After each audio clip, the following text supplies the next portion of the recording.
Most people believe they are drawn to what is true, what is right, or what is beneficial. But the mind does not move in that direction. It moves toward what is familiar. Familiarity feels safe, not because it is correct, but because it is known. The mind recognizes it. It has encountered it before, and recognition creates comfort. This is why the mind often prefers explanations that are incomplete, habits that are limiting, and interpretations that no longer serve. They are not chosen because they help, but because they are already understood. The mind does not ask, "Is this accurate?" It quietly asks, "Have I been here before?" And if the answer is yes, the mind relaxes. Familiar thinking requires no effort. It does not challenge identity. It does not disturb the inner order. It allows life to continue without friction. Truth, on the other hand, is often unfamiliar. It introduces uncertainty. It asks for attention. And the mind resists what demands adjustment. So the mind chooses the known over the accurate, the familiar over the possible. Not out of weakness, but out of its need for stability. This is the first step in how familiar thinking begins to shape reality. Not by being true, but by being comfortable. Familiar thinking does not appear suddenly. It is not formed by a single conclusion or a single moment.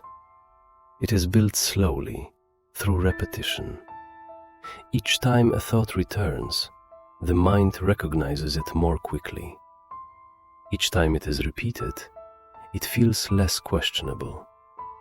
Over time, the mind stops evaluating the thought and begins to accept it. Repetition does not convince the mind by logic, it convinces it by presence. The mind learns patterns the same way it learns routines.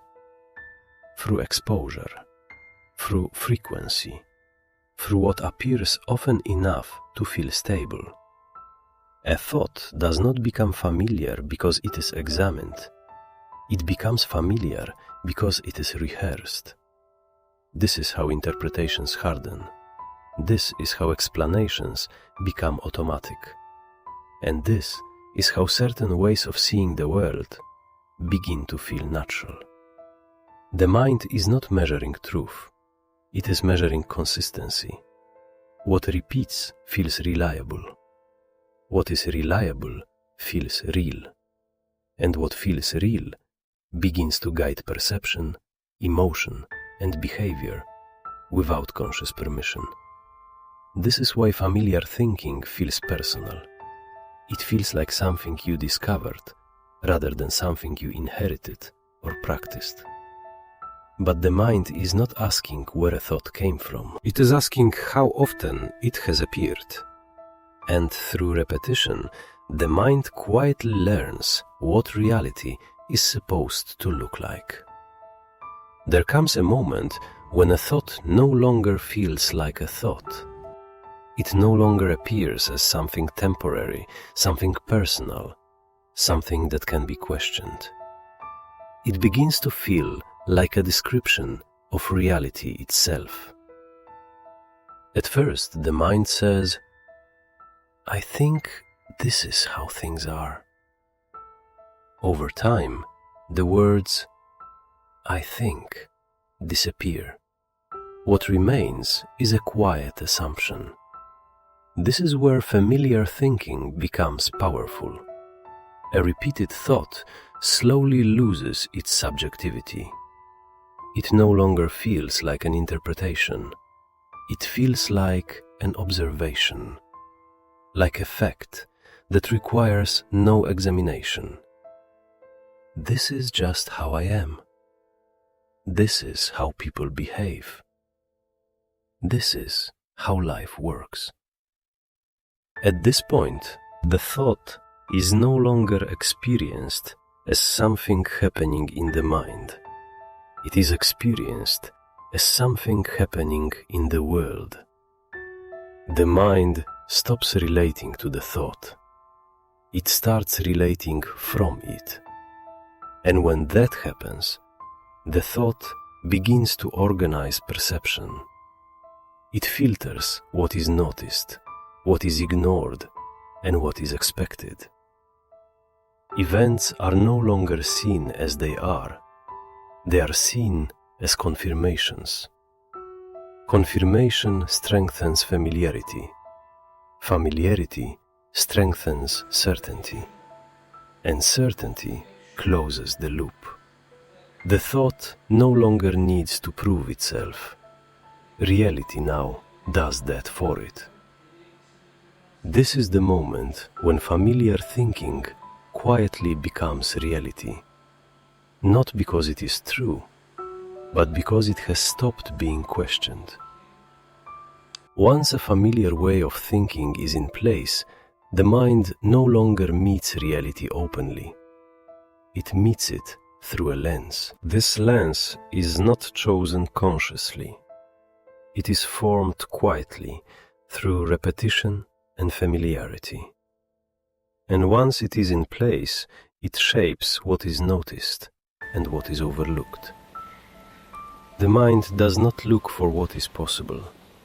It looks for what is recognizable. Events, people, and situations are interpreted in ways that fit the existing pattern. Anything that aligns with it feels natural. Anything that contradicts it feels irrelevant, uncomfortable, or simply unseen. Reality begins to feel consistent, predictable, confirming. Not because the world has narrowed, but because perception has. The mind then mistakes this consistency for evidence. It assumes that because life appears a certain way, it must be that way.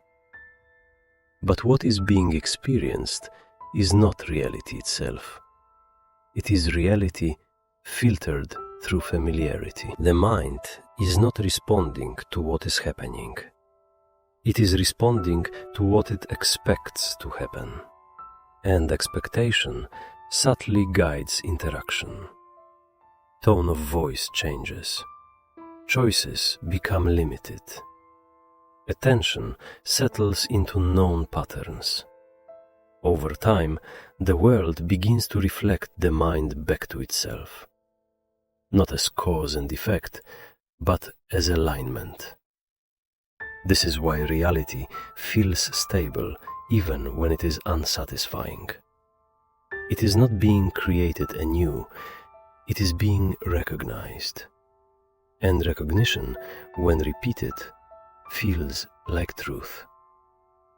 When a new idea appears, it often feels wrong before it feels possible. Not because it is incorrect, but because it is unfamiliar.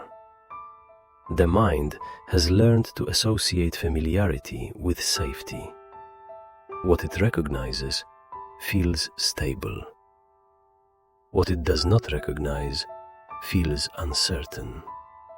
So when a different way of thinking enters awareness, the mind does not evaluate it calmly. It reacts, it questions it, it dismisses it. It creates reasons to return to what is known. This resistance is often misunderstood. It is not laziness, it is not weakness, and it is not a lack of desire. It is protection. The mind is designed to preserve continuity. It seeks to maintain an inner sense of order. Familiar thinking supports that order, even when it limits growth. This is why change feels uncomfortable at first. Not because it is harmful, but because it disrupts the internal balance the mind has learned to trust. A new thought has no history. It has not been repeated. It has not yet been associated with stability. So the mind treats it as unreliable. The familiar, on the other hand, feels proven, not because it has been tested, but because it has been repeated. This is why the mind often returns to old explanations, old reactions, and old identities, even when they no longer fit. Change does not feel unnatural because it is wrong. It feels unnatural because it has not yet become familiar. Awareness does not arrive to change the mind. It arrives to see it. It does not argue with familiar thoughts, and it does not attempt to replace them. It simply notices how they operate. The moment a thought is observed, something subtle shifts. The mind is no longer completely inside the pattern. There is a small distance. That distance is not effort. It is not control. It is clarity. Awareness does not say, "This thought is wrong." It quietly asks, "Why does this feel so real?" And in that question, the authority of familiarity begins to soften. The thought may still appear. It may still repeat, but it is no longer experienced as absolute. It becomes something that happens, rather than something that defines. This is where choice becomes possible. Not the choice to force change, but the choice not to be fully identified. Awareness does not remove familiar thinking. It reveals that familiarity was the source of its power. And once that is seen, reality no longer feels as fixed as it once did. Reality does not change the moment a familiar thought is seen. Nothing dramatic happens. The world remains the same. The patterns may still appear. The mind may continue to offer the same explanations, but something subtle has shifted. Familiar thinking no longer feels absolute. It is recognized as repetition, not truth. And in that recognition, reality begins to loosen, not by force, but by understanding. Life no longer feels like something that must confirm the past. It begins to feel open again, even in small ways. This is not the end of familiar thinking. It is the end of its authority. Reality does not change because thoughts disappear. It changes because familiarity stops deciding what is real.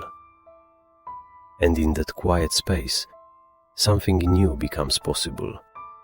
Without effort, without struggle, without being named.